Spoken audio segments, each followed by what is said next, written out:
daahir amiin jeeso oo kamid ah xildhibaanada uga afka dheer baarlamaanka Soomaaliya ayaa mar kale ku guuleystay doorashada aqalka hoose ee baarlamaanka dawladda federaalka Soomaaliya. doorashada aqalka hoose oo si habsami leh uga socota magaalada Jowhar ee xarunta maamulka Hirshabelle ayaa maraya heer gabagaba ah, iyadoo la filayo in maalinta berito lagu soo gabagabeeyo magaalada Jowhar ee xarunta maamulka Hirshabelle.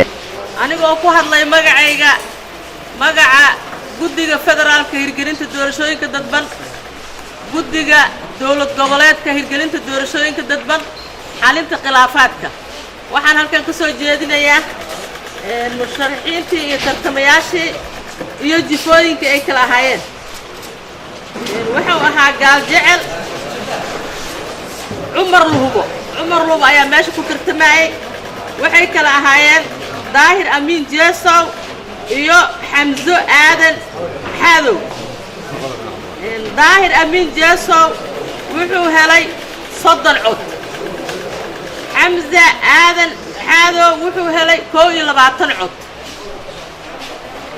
tirada ergada waxay ahayd 51. waxa laaba jiraan way wada codeeyeen. waxaa ku guuleystay xildhibaannimada sanadkan 16 ilaa 20 daahir amiin jeeso. aad baan ugu faraxsanahay sida Soomaaliya ee guud ahaan ay gobolkan ugu dhacday doorashada gobolka Hirshabelle. adugtii Hirshabelle waxay ahayd gobolkii ugu dambeeyay ee la samaantana waxaan filayaa hal xildhibaan ay iga dambeeyo oo la dooran doona. aad iyo aad ay farxad weyn ugu tahay arrintaas. guddiga doorashooyinka dadban ee labada Hirshabelle kan qaranka iyo kan heer gobolka aad bay u dadaaleen. natiijada halkan ka soo baxday aad baan ugu faraxsanahay.